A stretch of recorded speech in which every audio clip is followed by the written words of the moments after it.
Back in the 70s, when I was working with Valley Arts Guitar, and I had my workshop upstairs at Valley Arts, we're talking 1976 or 1978, I did a lot of modification work and custom pedal boards for many of the studio artists.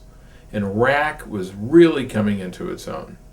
Any studio player who really wanted to make a name for himself would have several refrigerator-size rack units full of signal effects processors, because in those days the new generation of digital signal processors is really just coming up. You know, units from Lexicon and Eventide Clockworks and so on. So they needed a way to organize those racks and be able to control them and so on. So I built a lot of custom pedal boards for people like Steve Lukather and for people like Mitch Holder and Lee Rittenauer and many other of the studio cats that were big in those days. So as such, though, there really wasn't a great amplifier or preamplifier combination made with tubes that was available for these rack systems. So when I joined Fender in 1981 and I created a 5-year plan of the new products that we were going to come out with, there was an entire rack series for Fender. There was a rack mount preamp and power amp for solid state, rack mount preamp for bass, and there was the tube rack mount preamps and power amps. Now, unfortunately, during those days, CBS owned Fender, and they were having a lot of issues with their trying to make money or stay alive or whatever it was. What was really going on behind the scenes was CBS was getting ready to sell the company. Of course, I didn't know it at that time. So the rack program really never got off the ground because eventually CBS was sold. But if you look at the catalogs from Fender during the time I was with Fender, you'll see the rack mount products in it.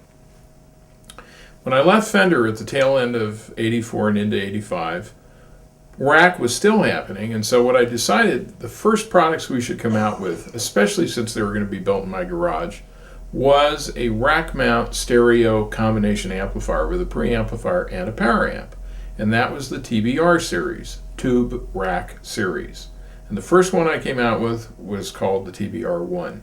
60 watts a channel, 120 watts total, and it looked just like this. Now this particular one is the TBR2SL, which came out later on. It had 160 watts a channel with 6550s or 120 watts a channel with EL34s. And this was to support stereo rack effects processors on a professional performance in studio or stage. So that's how the TBR really came about. And of course, because it was going to be used as a centerpiece in a rack system, it needed to have a flexible preamplifier, so we created it with 2 channels. It needed to have a stereo effects loop because you were interfacing with stereo, so we have a send and 2 return controls. And we also had dual reverb controls, so you can have some, varying amounts of reverb on each of the channels. Now the voicing of these channels was very different.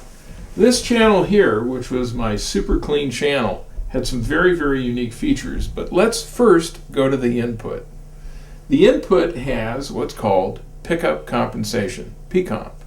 And it was a feature that I came up with because many guitar players had a variety of outputs that they were dealing with from their guitars. You would have anemic Stratocasters with weak pickups, or you would have guys blazing with active pickups such as EMGs, or anything in between, including the super hot humbucking pickups. So by being able to actually vary what the gain or attenuation was for the input signal, include an effects loop that was buffered by PComp that was preamp. For example, let's say you had a compressor. One of the things that's great about a compressor is it tracks your dynamics of your playing and allows the gain to be adjusted as your note fades out, the gain of the compressor comes up. Now, if you put a compressor in an effects loop, it's going to be pumping, so to speak, all the amplifier noise that comes before it, or the preamplifier noise. So you really want the compressor to be able to track the guitar accurately and be in the quietest position, and that is here before the amplifier. So I created a preamp buffered effects loop with pickup compensation, and you could assign it to either channel or both. So for example, let's say you needed gain on the lead channel but not the rhythm channel. You could do that. Or if you needed attenuation on the clean channel but not on the lead channel, you could do that. So this P-Comp is a part of our TBR history and our features. This channel here, channel 2, has what's called TMEQ, tunable mid-range equalization. There's 5 different frequencies you can select with a level control, but this is not passive, this is active. So there's actually tuned LC circuits in there that this switch is able to access, and this allows you to tune it up. So you have a multitude of different frequency equalizations that are accessible in this channel, far beyond anything on any other guitar amp that I've ever found, and really a unique feature of this channel. It also has an expansion control that allows you to really expand the bottom end of the bass control. It has a boost, allow you to get some hair on the tone, and a bright switch. So this is channel 2, and all of our TBR amplifiers had this same setup with the TMEQ. TBR 1, 1M, and SL, 3 complete, distinct, different voicings. The TBR 1 started out with a voicing that was very similar to vintage amplifiers. It did not have a heavy metal distortion. It had a really sweet, tight distortion. It was really popular at that time.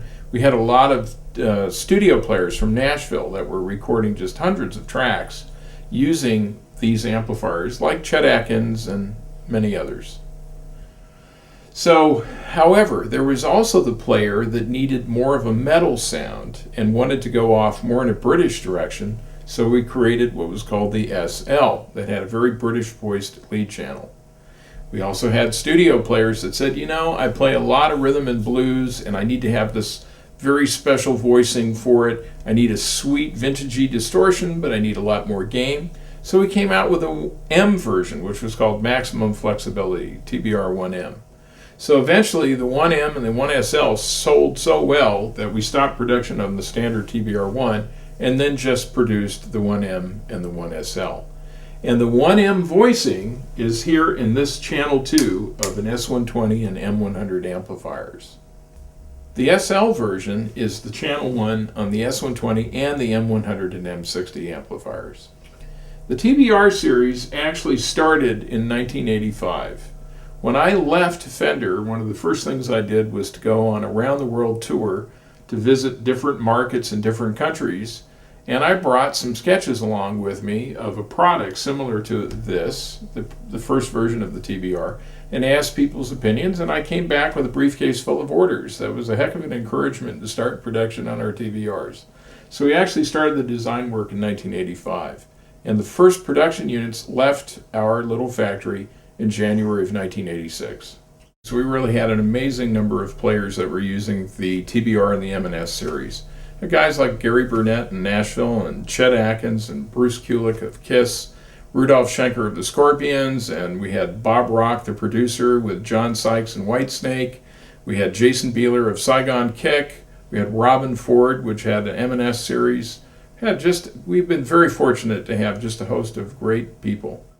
One of the things I'm really proud of Rivera, our amplifier company, is the fact that we brought so many unique features, functions, and great tone to players over the years that we've been manufacturing amplifiers. Everything from adjustable effects loops to stereo power amplifiers combined to stereo effects loops and 2 independent switchable channels, which we pioneered, power class switches, tunable mid-range EQ. Many of our designs have unique features that were never thought of or ever developed by other companies, and we have brought them into the musician market.